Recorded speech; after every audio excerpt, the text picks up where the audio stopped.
The broadcast is now starting. All attendees are in listen-only mode. Hello, everyone. Welcome to the July edition of our webinar, and apologies for getting started a couple of minutes late, but we just had to do a couple of last sound tests. I'm Molly Hurley-Dupre from Smart Villages, and as always, we're co-hosting with our partners, the Low Carbon Energy for Development Network. Today, you're here for the webinar, Off-Grid but Online, ICT in the Last Mile. And we're really pleased to have put together this really excellent webinar for you today. Our first speaker is going to be Arianna Freschi, who works for GSMA Mobile for Development. Our second speaker will be Jay Evans from Medic Mobile. Richard Mori will be our third speaker from Mesh Power. And our last but not least speaker will be Suhas Wani of ICRISAT. So we're really pleased to have all of you here today. And what I'd like to do just before we get started, just remember that you can send in questions during the webinar, and be sure to let us know who you'd like to answer the question, and we'll do our best to take it up in the Q&A. You can also tweet at us. Our two accounts are E4 Smart Villages. Let me just pop this up there on the screen for you and share it with you in the chat box. E4 Smart Villages, and also at UK LCEDN. So please feel free to tweet at us today if you're enjoying what you're hearing or if you find something interesting.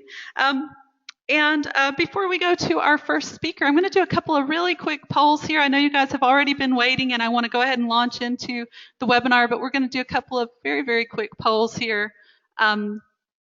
First of all, just about where you're based. Are you based perhaps in Latin America and the Caribbean, Africa, Europe and the Middle East, Asia Pacific, or North America? Thanks everybody for voting so quickly.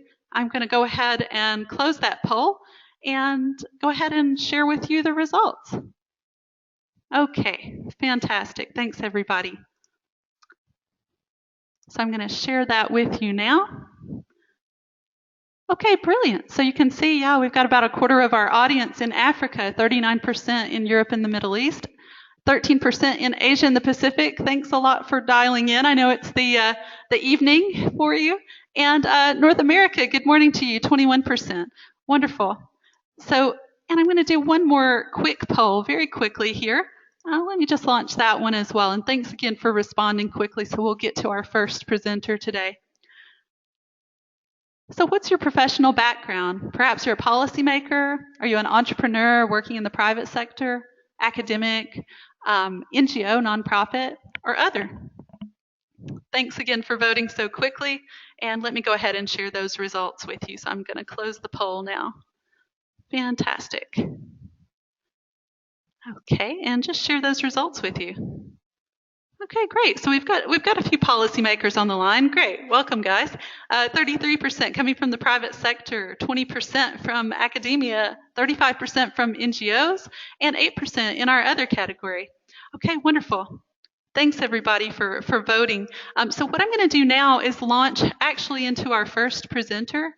Our first presenter is Arianna Freschi from GSMA. So let me just go ahead and invite you to share your screen, Arianna. That request should be coming through to you any second now.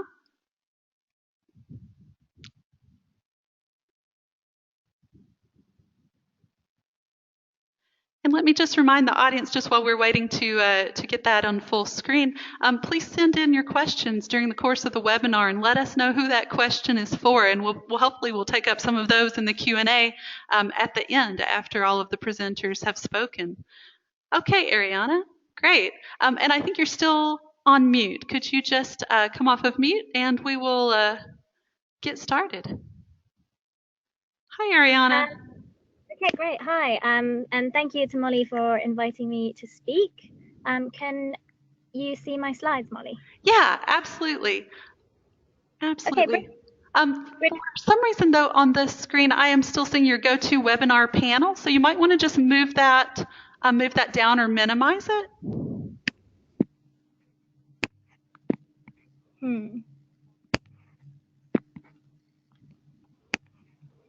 There we go. Is that better? Yeah, that's better. Thank you.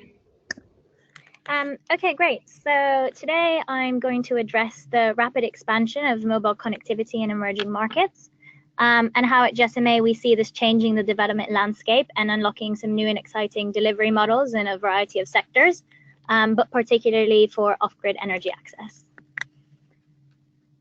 So just to give you a brief introduction about who we are, the GSMA is the World Mobile Trade Association, and we represent over 800 mobile operators on a variety of issues such as technology and regulation. And today around the world, we count more than 7.5 billion mobile connections, of which 5 billion are unique SIM connections, so that's individual people connected. And what we've seen over the last decade is that 3.6 billion of these unique connections are actually from middle and low income countries.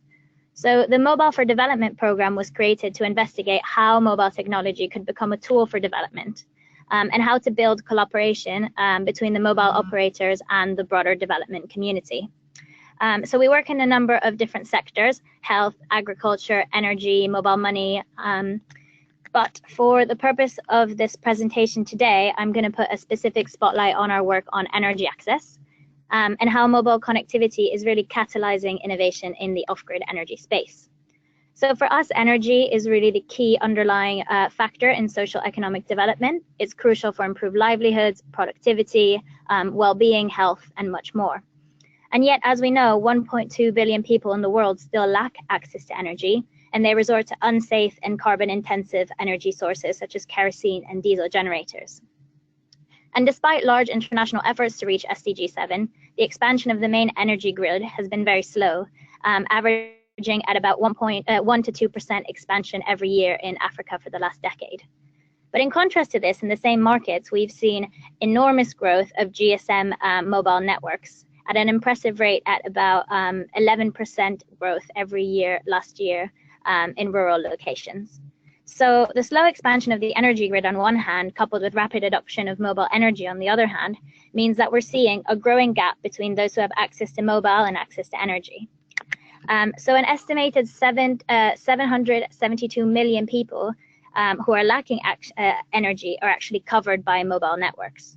And so our hypothesis in our program is that connectivity can really help overcome the critical barriers that are creating this gap, including improving affordability, last mile distribution to remote location, maintenance, and payment collection for energy.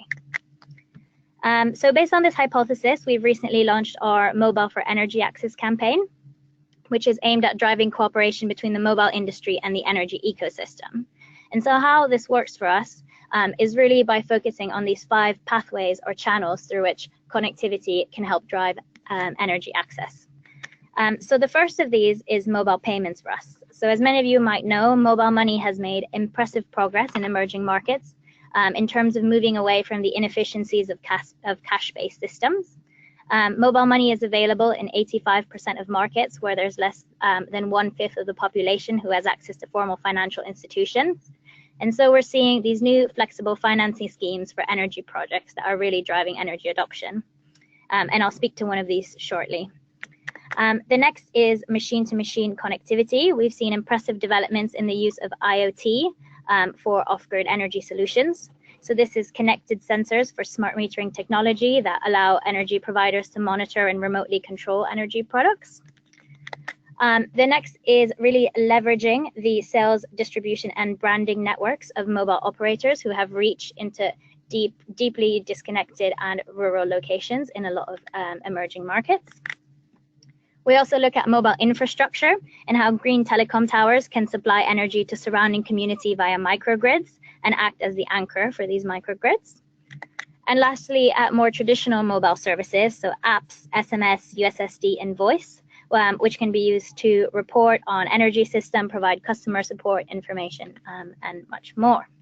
So there's a number of ways in which we've seen all of these different mobile channels applied. But just to give you a more concrete example, there's nowhere else that the potential for connectivity to improve off-grid energy access that is more evident than in the pay-as-you-go solar model. So this model emerged out of East Africa and is now gaining traction in West Africa and South Asia. And I'm sure most of you on the webinar might be familiar with M-Kopa, who is one of the companies who pioneered the pay-as-you-go model in Kenya with Safaricom and was actually one of our early grantees.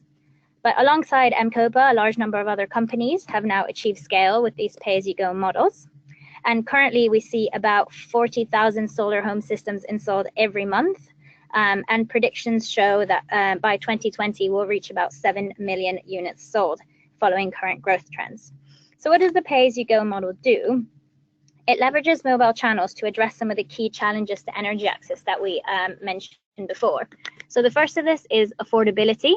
So by paying through small, flexible installments via mobile money towards owning your own solar home systems, customers can offset the upfront cost of installing a clean energy solution in their home. And this financing system is much more suited to the income schedule of customers. The next is the need for monitoring and maintenance of energy solutions. So solar home systems are often connected by GSMA SIM using machine-to-machine connectivity. And this allows the providers to remotely control their units, instantaneously turn them off if monthly payments aren't made, and accurately measure consumption or develop algorithms for predictive maintenance of their energy solutions.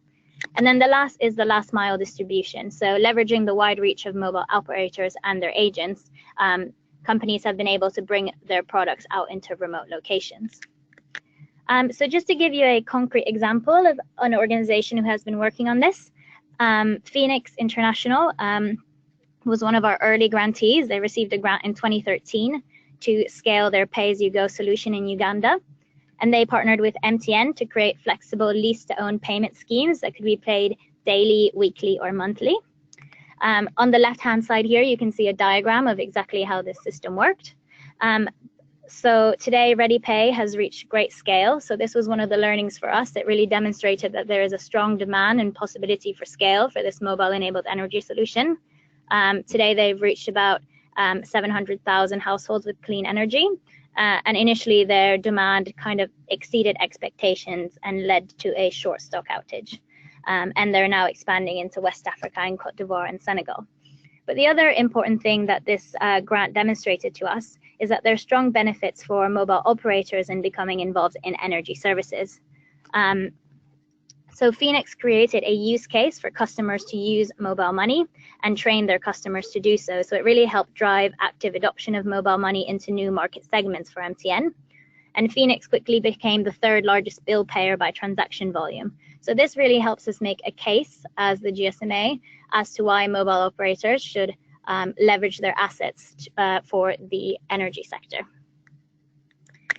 But looking more at what the kind of second tier or knock-on impact is of these mobile-enabled energy solutions in a number of other sectors, we do some qualitative research with all our grantees to kind of find out what the impact is.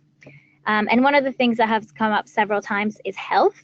So pay-as-you-go systems allow customers to displace the use of kerosene, which releases noxious fumes into the household. So the use of kerosene amongst customers for Phoenix dropped from 66% to 10%. And we also found that in communities in which there was high adoption of ReadyPay, clinics were able to operate longer. And this is actually one of the case studies that we have just featured in a video about Phoenix, and Molly will share the link, and I hope you have a chance to look at this. Another area we look at is education. So customers often report increased hours of studying at night thanks to additional lighting. So in the case of Phoenix, it was 1.6 hours additional studying per household. And lastly, beyond lighting, we look at productive use of energy.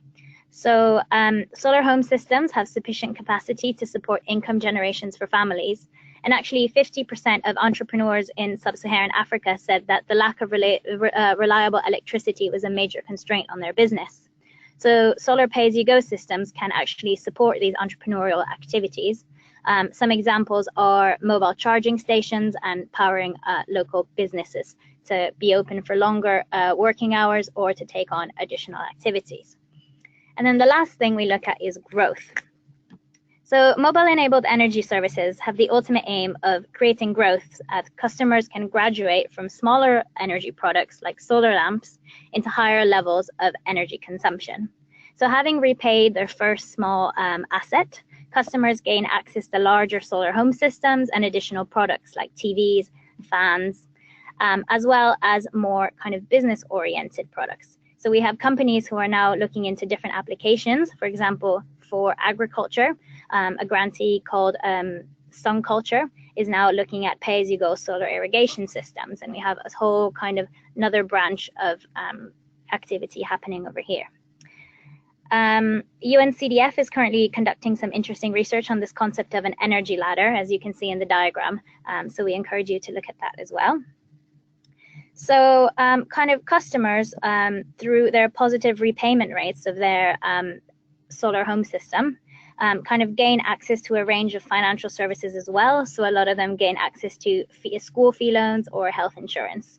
So I guess the message here is really that the story of mobile-enabled energy access moves beyond just lighting to unlock economic growth and financial inclusion as well. So Phoenix is just one example of the many projects that we've supported as M4D utility through our innovation fund. And since 2013, we've supported 34 organizations, 22 of which were in energy, to trial and scaled mobile-enabled solutions. The grants provide the risks funding that allows these organizations to trial and test the integration of mobile in their delivery model. And the social impact that we've seen so far has been very impressive, reaching 2.5 million direct beneficiaries. So I'm just going to close with a plug, saying that we're currently in the midst of our application period for the next round of the Innovation Fund, which is actually opening this Monday, the 31st of July.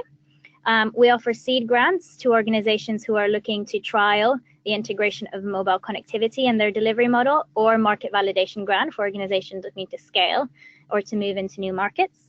And so if you are an entrepreneur or a mobile operator who is leveraging mobile for energy, water, or sanitation, we would love to hear from you, and Molly will be sharing the link after the webinar. Thanks very much. Thank you, Arianna. Fantastic. Yeah, let me go ahead and share those links with the audience. So this is going to be the link for what Arianna just mentioned. Great. Let me just send that one through to everyone. And also there's a video that she mentioned earlier in her presentation. So this is going to be the link to the GSMA video. Okay, wonderful. Thanks so much, Arianna. So next up, we are going to have Jay Evans as our next presenter. Hi, Jay. Are you there on the line? I am indeed. Can you hear me? Yeah, I can hear you just fine. That's great. And I'm just going to get your slides up.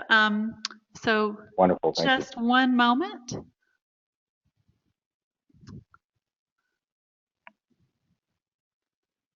All right. And I'm just going to make that full screen. And to the audience, I'm going to be running Jay's slides because we've had some technical challenges there. So if there's any delay, please forgive any delay that there might be. And let me go ahead and go back actually to his very first slide. Apologies. Let me just escape. Oh, thank you very much. Thanks, Molly, for that. And you can blame the delays on me. No problem. Okay, let me just get this up here for everybody and make sure just make sure that the slides are going through. Okay, great. You can go ahead and start, Jay. Thanks, everybody. Sure, you got it. Okay, all right. And Molly, apologies in advance because I think in the interest of time, we'll skip around a little bit through the presentation. So good evening, good afternoon, and good morning, everyone. My name is Jay Evans. I'm the Regional Director for Asia for Medic Mobile, and I'm also a lecturer at the University of Edinburgh in the Global Health Academy.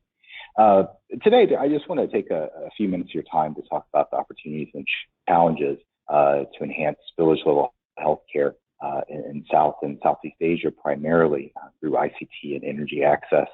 And hopefully what we'll do is we'll concentrate a little more on the challenges rather than looking at the background information.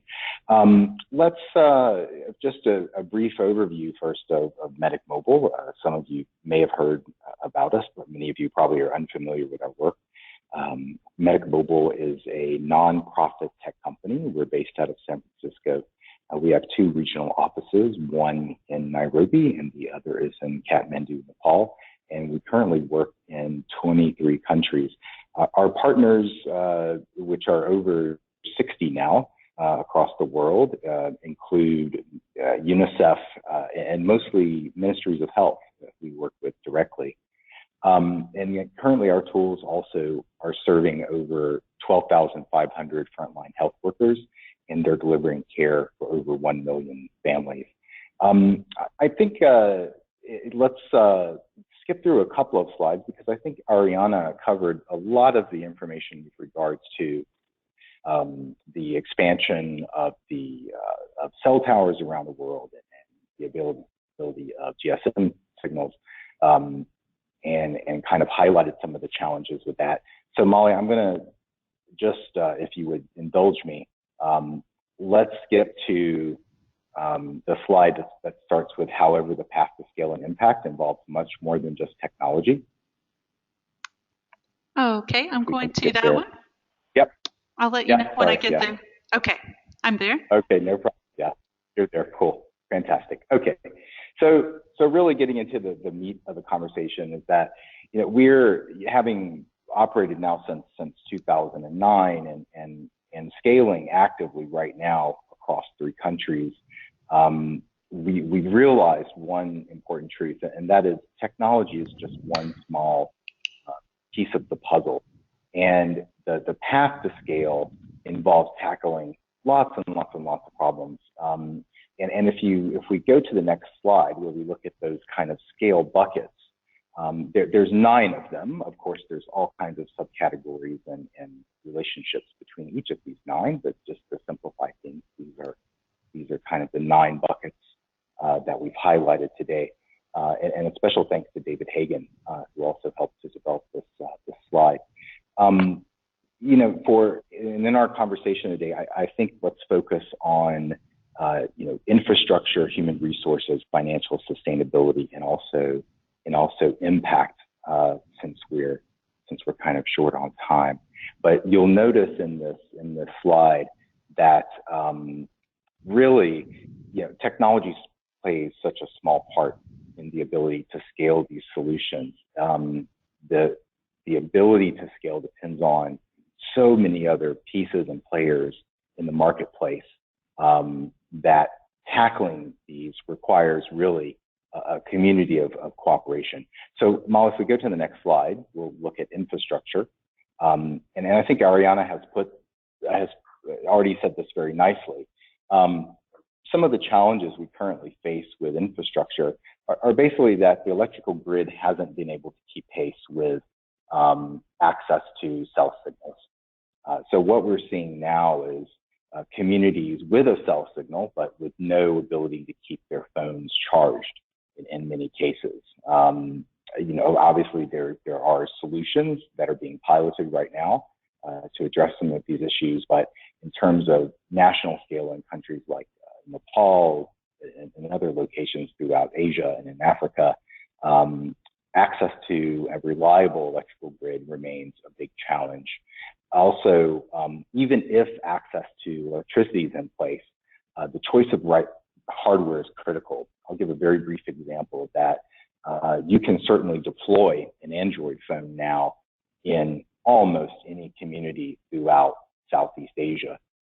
You can probably buy them for around $40 to $50 in any market and bring them in and deploy them. However, getting them repaired and replaced within those communities is a challenge. And the piece of that we discovered is that your replacement rate for hardware runs between 5 and 10% per year. So if you're losing 5 or 10% of your users because they're either dropping a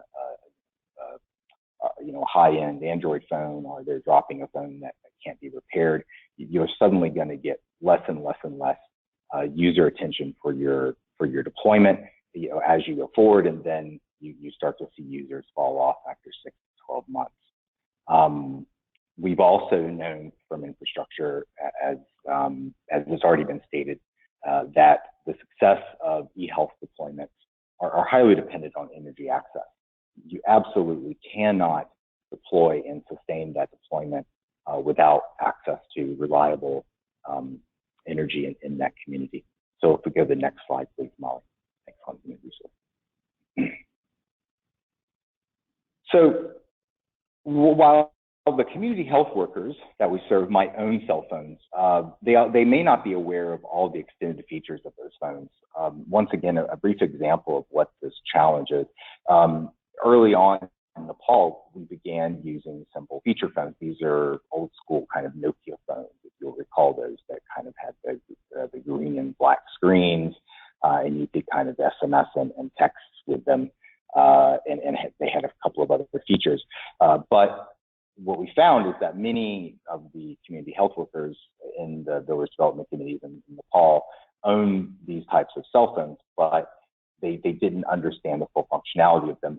For example, they had never cleared their outbox before, and we were running into challenges where health workers were sending messages, and then those messages would get backlogged into the phone, and then everything would stop. And so what we found out is that actually you have to have a training for the community health workers that involves understanding the extended and enhanced features on phones as well.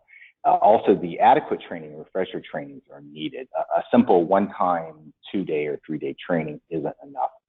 You need to go back at a 3-month, 6-month, 9-month interval and look at the progress and answer the questions and really get to the needs of the community, because they're so varied. A single training is rarely sufficient in most cases. And also on the HR side, health workers have to see a benefit for themselves if they're going to continue to use an eHealth tool. They're simply not going to use something that is outside of their workflow and where they're not seeing a day-to-day benefit. We can go to the next slide, Molly. Okay. Just to give you a brief overview of what those users might look like. For us, those users are female community health volunteers that they would be part of Nepal's national network. There's 56,000 of them in total. They would also include nurses and mid-level physicians at primary care health facilities, and they would be public health nurses and administrators at district health offices. And they would also include users at central level as well. Okay, but we can go to the next slide on financial sustainability. Okay. So if we look at one of the next major challenges to focus on in terms of scale, that would revolve around financial sustainability. Once again, digital health initiatives often cost much more than originally planned. That should not be of any great surprise to anyone. The local community also has to be engaged and own the initiative. For example, right now in Nepal, we work with the village development committees. We work with the people in the community, and they in turn pay for the refreshing hardware. They pay for refresher trainings. They pay for SMS costs. So the community in many ways is uptaking those ongoing costs, and that's absolutely key for any initiative to sustain itself in terms of eHealth. And also the government has to have a plan for uptake. If the government itself, or Ministry of Health in our case, doesn't have a plan to really uptake the intervention at the end of a pilot period, you'll just go through these awkward periods of no one owning what you've done, and then it's slowly kind of fading into the distance. So it's very, very important to work with government and ministries on those plans. Okay, so if we go to the next slide. And also one of the important buckets not to be missed is measurement of impact. In many pilots, we see lots of journals that have covered user acceptance and other initial kind of soft evaluations of health and mHealth tools at pilot level. But what we are lacking in the community is evidence of impact and scale together. What's that scale pathway look like? What are the actual details and nuts and bolts of bringing that intervention from one village to 3,000? Those are the kinds of studies. Those are the kinds of exchanges and really kind of cross-fertilization that we need to build within the community to understand how we're going to take something that's proven a success at pilot level and really bring it across and scale it to the national level. Once again, on impact, it's not about data, it's really about health outcomes. In this case, the tools will generate data. Most eHealth and mHealth tools will generate data. That's great, but we want something also that's going to have a positive, health outcome in the end. And part of that is working with and coordinating with different health verticals. If you've got a group that has a TB intervention and a group that has a leprosy intervention and a group over here that has a malnutrition intervention, and each one of them is using a separate mobile tool, chances are, even though each of those tools might be effective, the overall it will fail because it's impossible for the community and possible even for the health district health office to maintain all of those programs functioning at the same time.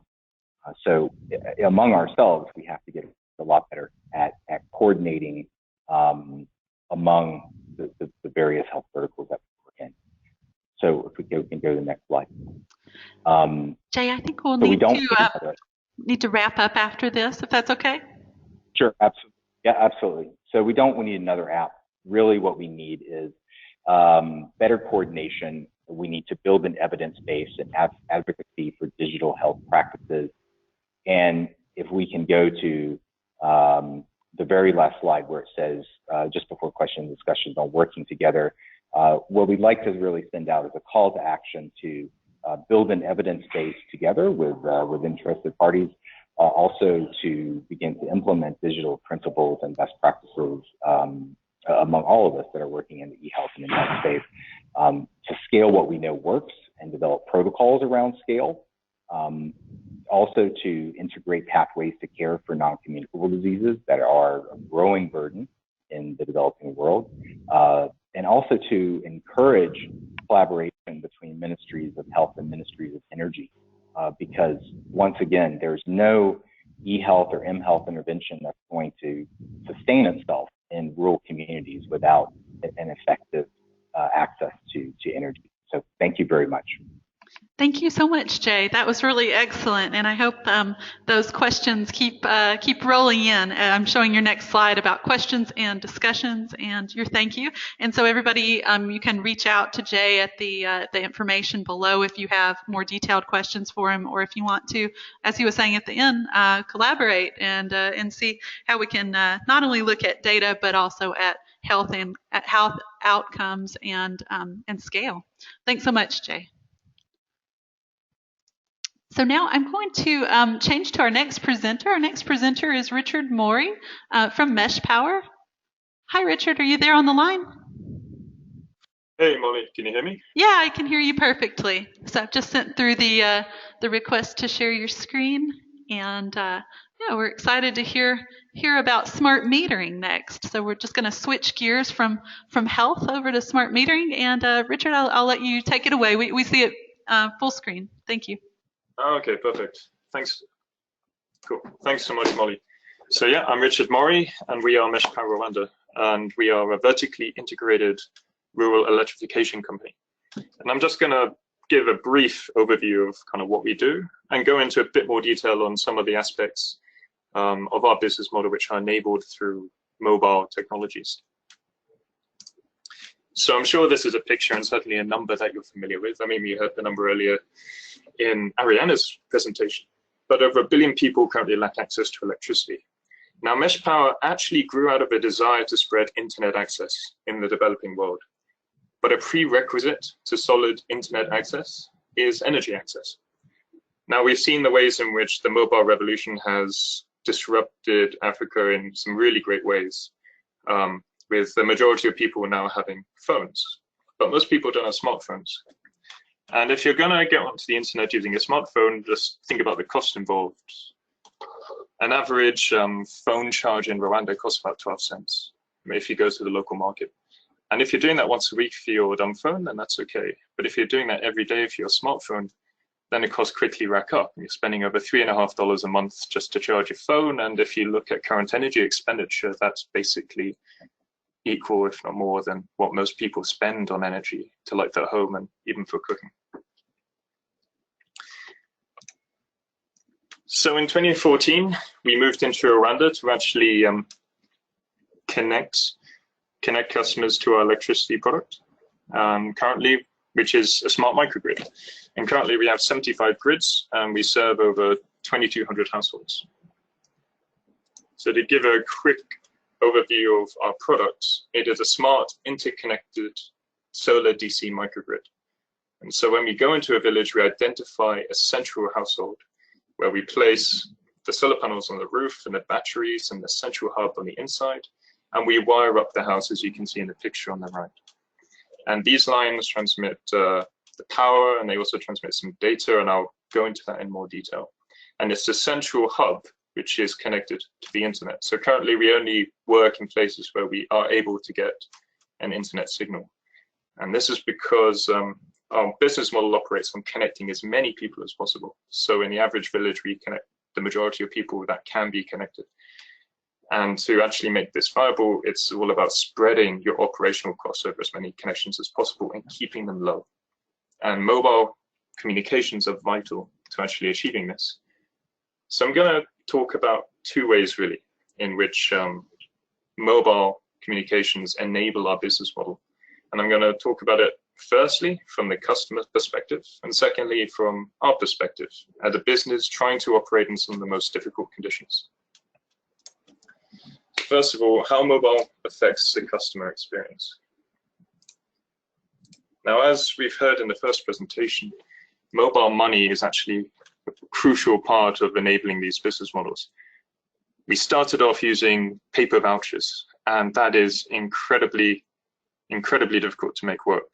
We provided the vouchers on credit to voucher sellers, and we would reclaim the money later. There were always disputes over how much they actually owed. It was a logistical nightmare to have to distribute vouchers in time, and people wouldn't be able to top up when they wanted to. The list goes on.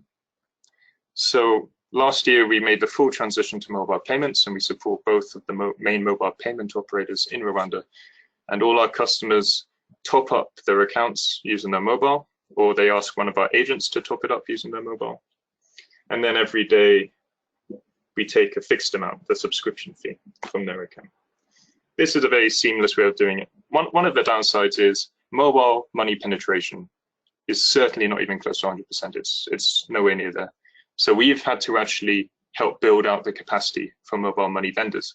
So our local agents, who are commission-based sales agents, are able to top up for the customer and able to top up their account. So they become mobile money agents, which, and there's certainly a lack of those in Rwanda currently, but we're helping drive the adoption of it.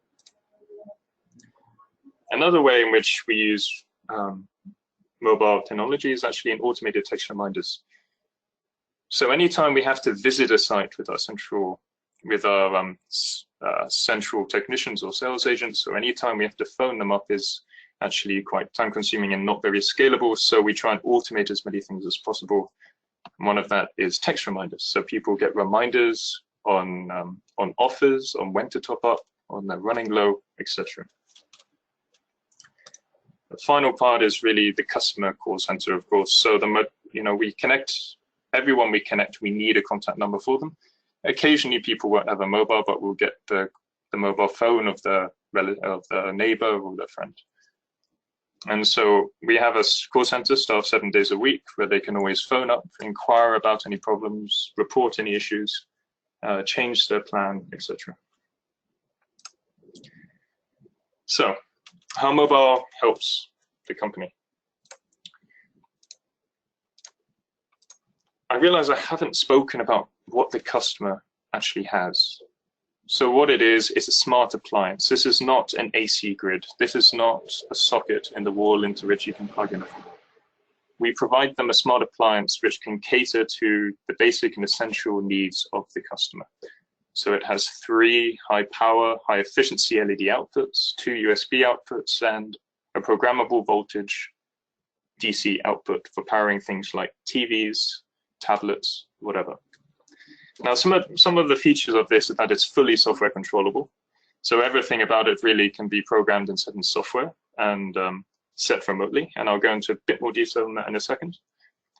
The second aspect of it is that we collect a huge amount of data. And this is all disaggregated data between services. So we know what LEDs they're using, what brightness, what time of day, etc. We collect about 40,000 data points a day per customer, everything included, which is a crazy amount of data, really. But we only see the value of this data increasing as time goes on. And then finally, it actually helps us size the system and keep high uptime for the system. So it's an efficient appliance with a predictable load. Now, one of the main problems with like a traditional microgrid is that there's no way to stop someone plugging in their kettle, turning it on, plugging in their iron, and bringing down the grid with a surge of power.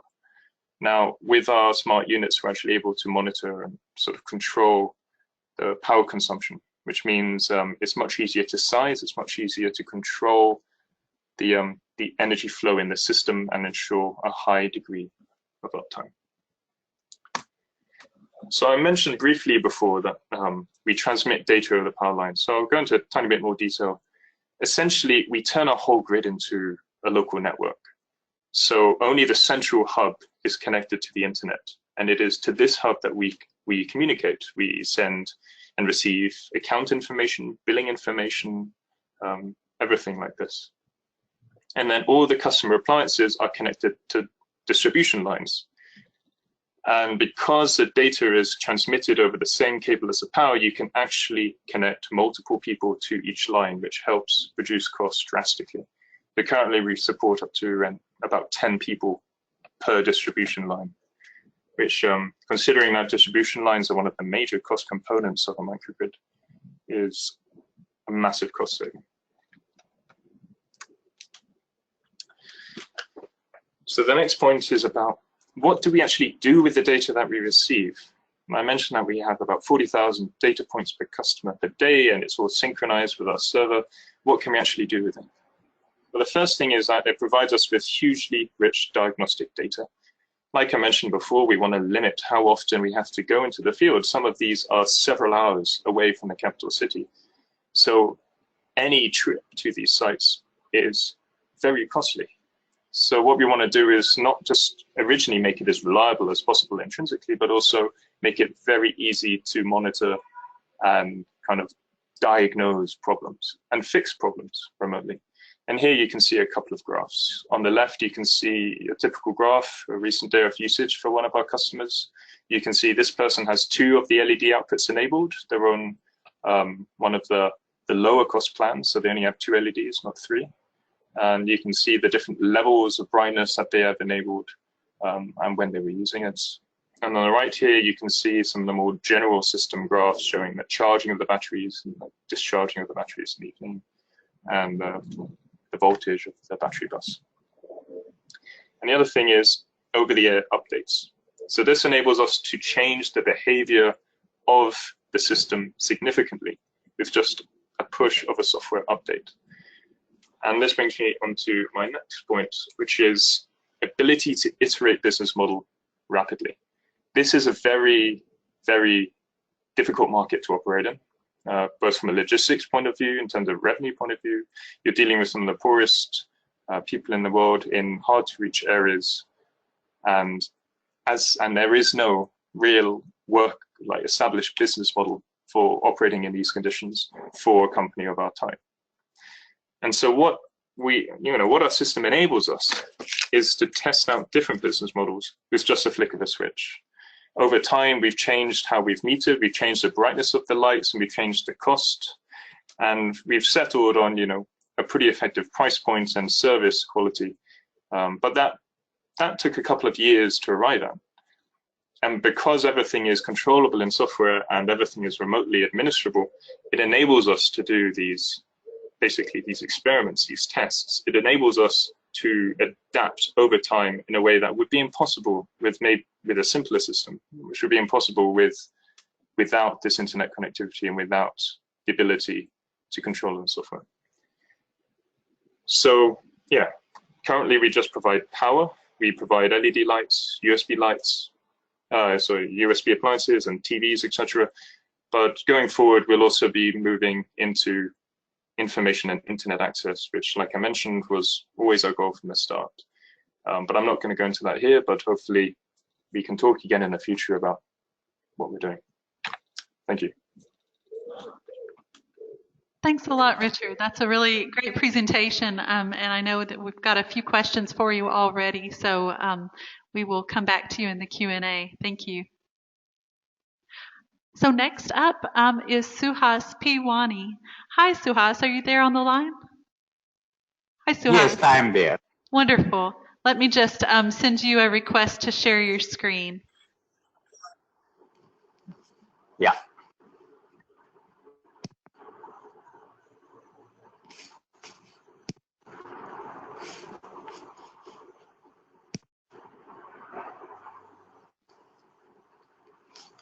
Okay, wonderful. So welcome, and we're really pleased to have you here today, and we're interested to hear more about agriculture. Good morning and good afternoon to my friends who are listening this particular talk. As we are looking at how the digital agriculture can really help the small and marginal farmers, particularly in Asia and Africa.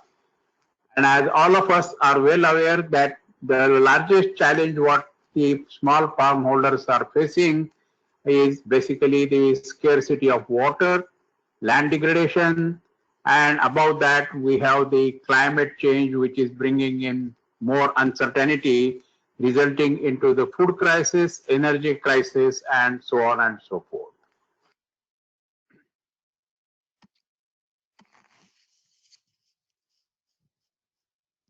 I'm just trying to move my slide, yeah.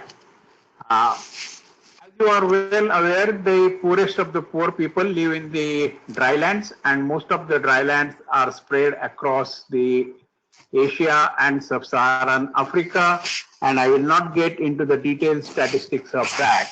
Our specific goal basically is for using the digital agriculture is better, faster, and cheaper delivery through the digital technologies. And that's what we feel that if we can reach to the millions of farmers, then the small farm holders would get the benefit of the technology which they are currently deprived of, largely because of the inefficient extension systems existing in these regions.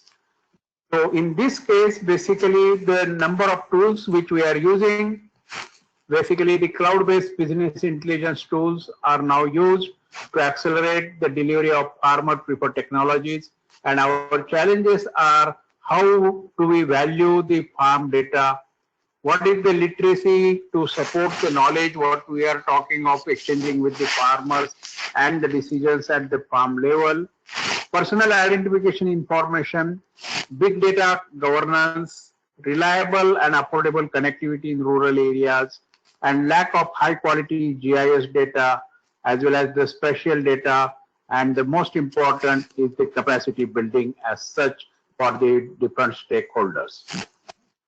Look at the example of the soil health, which is most important, and soil analysis, which is being done for last years or so, but still the small farm holders in Asia and Africa have really no access about the knowledge of the soil health, what they are cultivating, and they do the blind applications of the fertilizers particularly.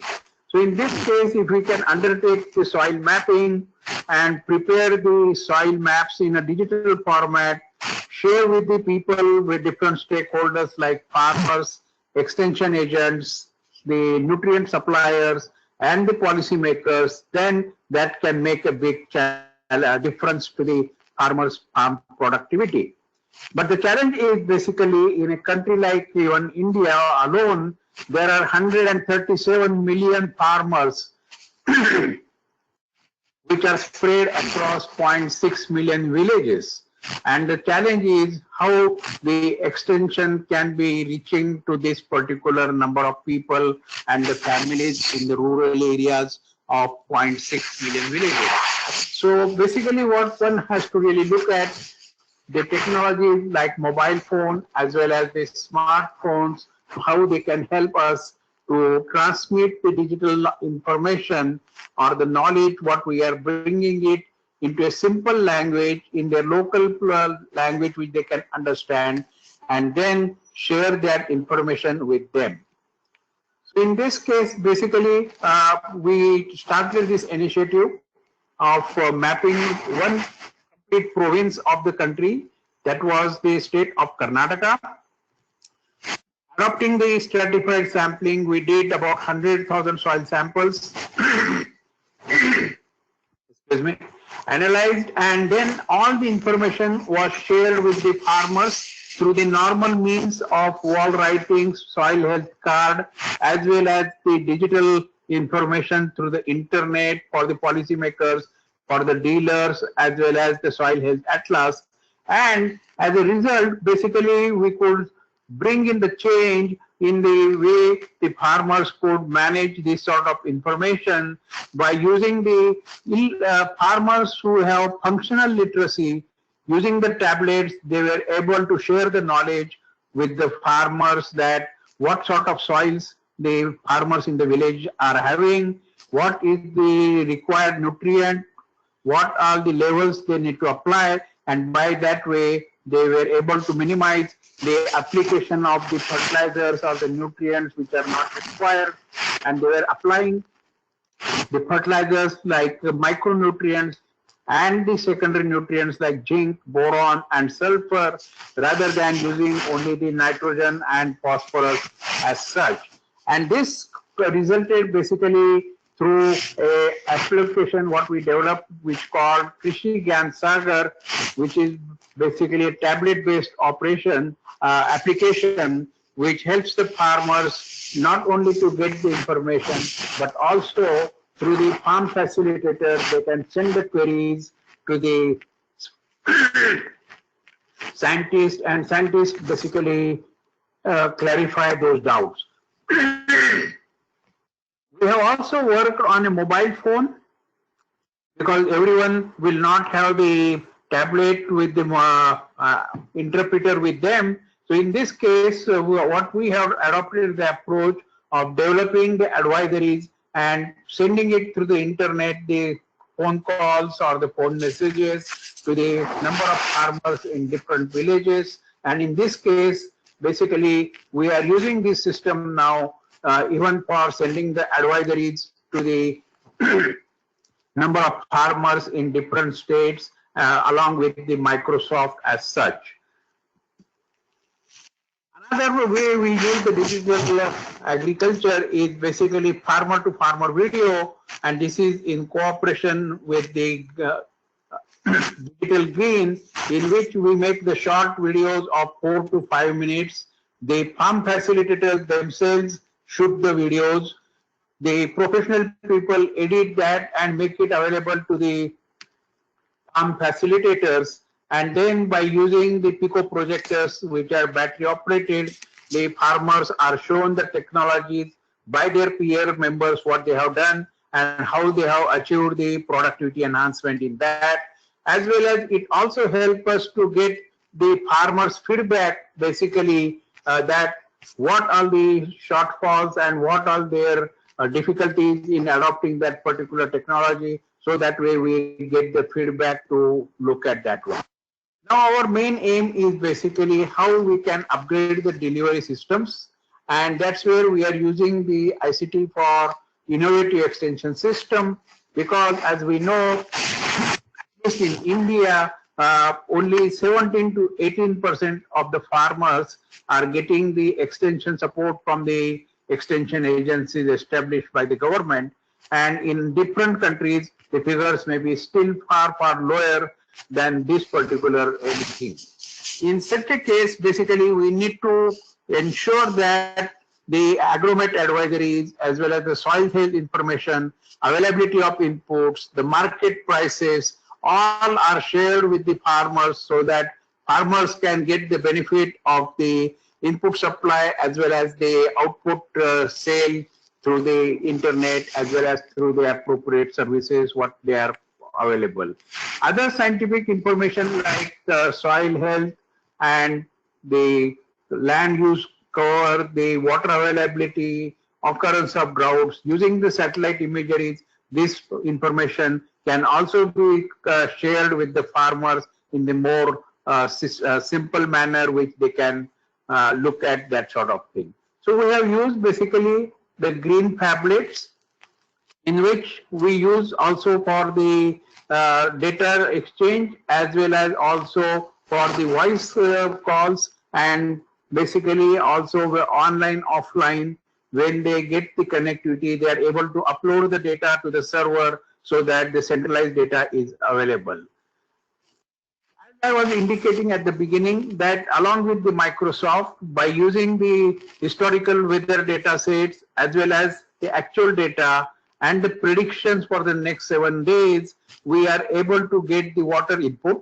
Along with that, we have the soil maps for the particular district, particular village, and using this information, then we calculate the water balance and advise the farmers when the farmers need to take up the sowing so that their crop can be established, or the different operations like fertilizer application, spraying can be monitored and appropriately managed, taking into account when the rainfall is going to be there. And by doing this, as a pilot in 2 districts with Microsoft and AWARE along with Indian Meteorological Department, we have tested last year, and the farmers could get 30% more increased yields of groundnuts, that is peanuts, compared to the farmers who did not use this particular knowledge advisory which was provided. Of course, we provide it by a registration so that those people who are willing, through them only we provide, and it is free of cost as such. These are the type of advisories we provide it to the farmers, starting from when the farmers need to be ready, keep the fertilizer, seeds ready, so that they need to undertake the spraying or and nutrient applications appropriately, taking into account that. And this is what we are looking at, that how large number of small farm holders can get benefit of the technologies which they are totally deprived of till now, of the inability of the system to reach to large number of farmers, which are in millions and millions, as we know, and that's where digital agriculture can help us to ensure that the technologies which are developed by the scientists can reach to the farmers and we can get a better impact. Thank you very much. Thank you, Suhas. That's really great, and especially too with your specific focus on smallholder farmers and how they can benefit. So thank you. What we will do now is my colleague John Leary. John, are you able to take yourself off of mute? He's going to give just a short overview and kind of pull some of these different threads together. I know we've talked about a lot of different topics today, but I think John's found a few commonalities among them. And John? Hello, can you hear me okay? Yeah, I can hear you perfectly. So yeah, please, we'd be happy to hear your thoughts on today's presentations. Okay, great. Thank you, Molly, and thank you to each of our presenters for sharing your work with us today. What I thought was a key theme that tied together all of the presentations was this issue of scale, and how ICT and access to energy have developed this symbiotic relationship. So both Arianna and Suhas were highlighting the scale of the problem. Suhas was saying that there are 137 million small farms across 0.6 million villages in India. There's the need to share information quickly and in an accessible format. Arianna was telling us that there are 772 million people without access, with grid access, sorry, but without grid access, but with access to a mobile signal. So what this highlights is both the scale of the problem, but also the opportunity. Whereas before it used to be the expansion of electricity grids, which would give people the opportunity to have access to ICTs, which previously were only available in urban centres. Now it's the other way around in many cases, where it's in fact ICTs that are pulling the grid out, and in fact pulling out now smaller versions of the grid, mini grids and off-grid systems out into rural areas, and that's almost reversed from what the original trend was. So Arianna told us that Phoenix Solar in Uganda now have over 700,000 customers, and now they're the third largest bill payer for mobile payments in the country. Richard from Mesh Power was telling us that Mesh Power grew from the desire originally to spread internet in developing markets, but now their mini grids are offering the power vendors new opportunities through also, as well as selling power, becoming mobile money agents. So you've got the power distribution growing, you've got the access to IT growing, and the two are playing together both to expand the markets for each other. Richard also said that mobile data collection enables quick experimentation, which enables them to experiment with new elements for business models that, again, it's allowing their energy access program to grow further, which then in turn enables more people to get access to energy, to charge their mobiles, and it's a self-perpetuating system. The last thing I wanted to mention was something that I found tied in particularly with my own work. Arianna was mentioning how mobiles can help people to step up on this energy ladder. So initially starting with a small solar powered light, then gaining access to mobile charging, and then solar home system, and then a larger solar home system. So this is something that I totally agree with, because we are working on an electric cooking concept, which is essentially a larger solar home system. What we're doing is looking which markets we want to enter first. Where is the transition to this electric cooking system going to happen most rapidly? And two of the key indicators that we're using is where has mobile money taken off fastest? Where are the highest numbers of subscribers? And where have solar home systems and smaller pico solar products had most success? Where is that market already established? So that was the key takeaway that I got. This issue of scale and the symbiotic relationship between ICT and access to energy.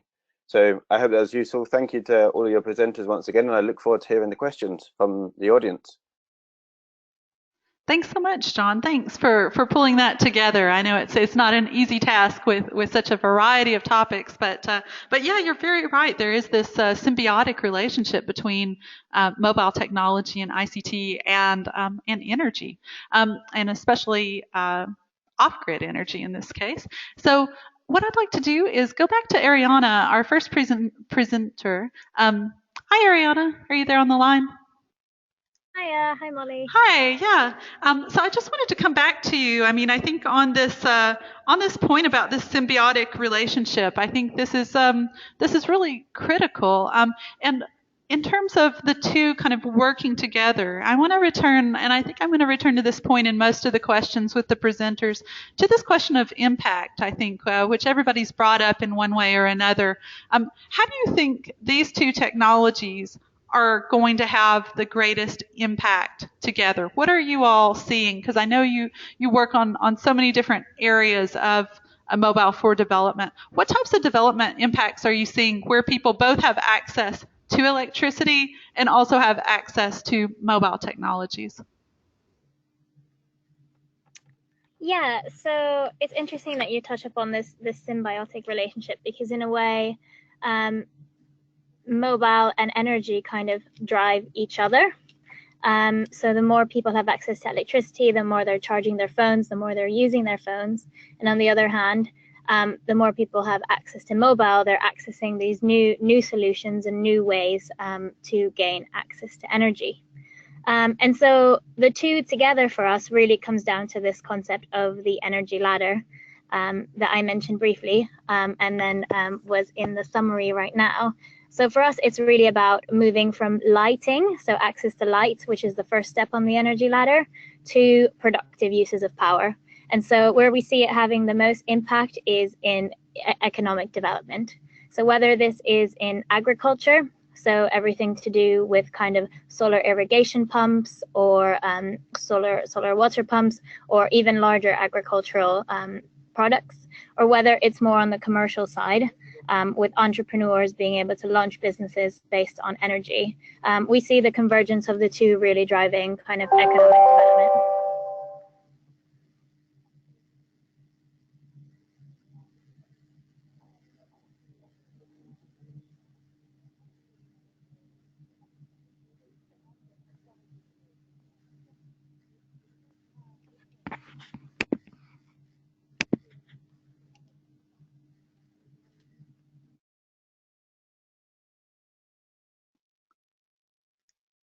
And I'm very sorry. I think I had myself on mute just then. Sorry for any radio silence out there to everybody. I was just saying thank you to Arianna, and I was just asking, did you have anything else to add?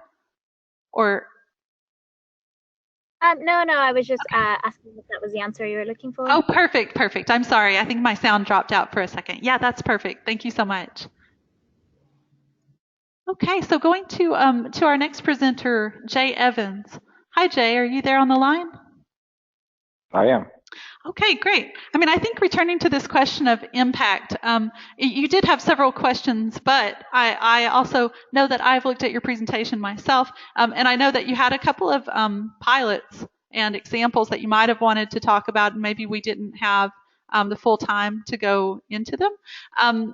Could you give me, returning to this question of impact, which is what you were saying was the most crucial part of this, the health impacts part of your work in particular, what type of impacts have you been seeing so far?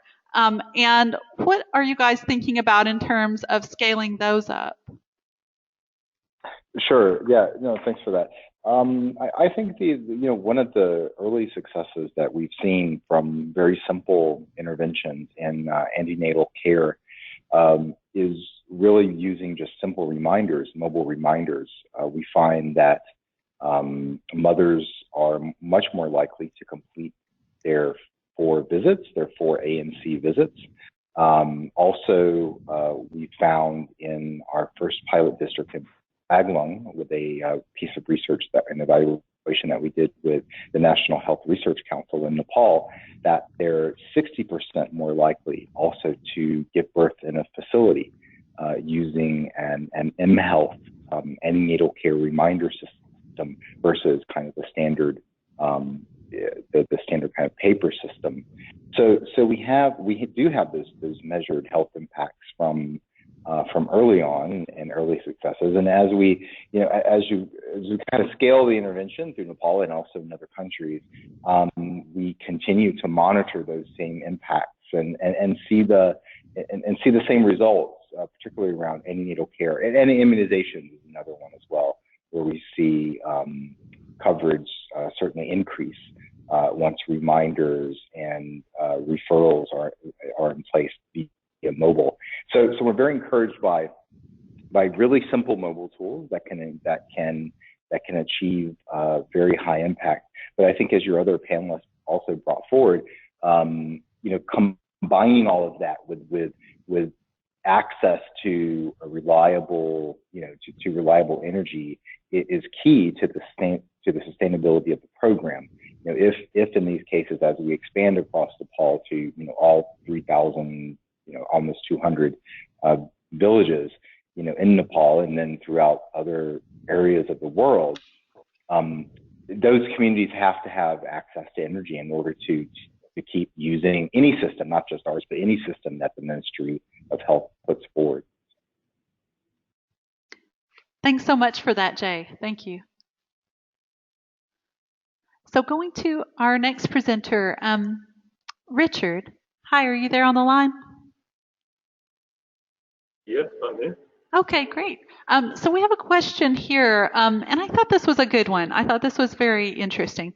So the question comes from Abraham Selma, and he asks, how would you advise upcoming startups that want to establish a viable business model in such a challenging economic environment?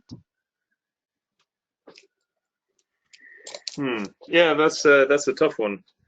I'd say the most important thing is make sure that the product that you're offering, or like what you're trying to do, is like there is a market for it. So there's one thing to kind of lock yourself away and, let's say, develop the technology or develop your product, develop whatever it is, whether it's a mobile app, whether it's a piece of hardware, and to lock yourself away and spend a year developing something and then, pushing it into the market and finding that it falls flat on its face. So I think it's important to just be nimble and just like figure out the right product market fit. And part of what really helps with that is being present in the market. So this was actually a mistake on our side. It took us a while to actually establish a larger presence in Rwanda, where we had a more capable local office and we were spending a lot of time there. And I think that was a mistake on our part. We should have been spending more time there, if not all our time there from the start, to really interact with our customers much more frequently.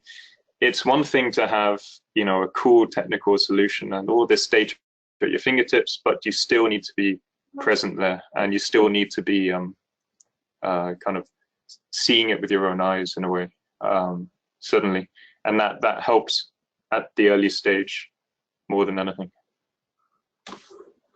Thank you for that, Richard, and I'm sure a lot of other people in the audience coming more from the entrepreneur side will find that useful. Thanks a lot. And so lastly, Suhas, so returning again to the question of impacts, and you mentioned several impacts already in your presentation. Can you tell me what is maybe the most noticeable impact that you've seen from all of your different interventions that you've done with digital technologies and smallholder farmers in India? What do you think, what's the one that really stands out in your view? The first and foremost thing what we observed, that once they not available with the farmers, then their inputs are more sustainably used and investments have reduced, as well as the productivity has increased. So basically, they're able to generate more income from their land, and that's what becomes the trigger for the farmers to get stick on to the new technologies, as well as the system through which they are getting advice as such. Thank you, Suhas. And that very nicely kind of circles back around to Arianna's point about getting to levels of productive uses of energy, and indeed kind of circling back around and using, again, digital technologies and ICT in order to also help to increase that productivity through information as well. So I would just like to thank all of you for being here with us today. I'm going to go ahead and close the webinar. We got started a little late, so we've run a bit late as well. Thank you to the audience. Thank you guys for sticking around through the course of the whole webinar. And thank you to all of our speakers. Thank you for bringing all of these different perspectives to the table. And I hope that we can catch up with each of you in the future as things go forward and as things go to scale. And Richard, as the different villages get access to internet. We'll be really curious to hear much more about that. I think these are all really exciting developments. So let me just say thank you to all of you for being here today. And lastly, just to the audience, there will be a short survey that appears. If you wouldn't mind just sticking around a couple more minutes, it's very quick. We'd just love to hear your feedback. And that will also come through to you along with the link to the recording of this webinar this time tomorrow. So thanks, everybody. And I hope you had a good time, being a part of this webinar. And we hope to stay in touch with you. Thanks, everyone. Thank you, Molly.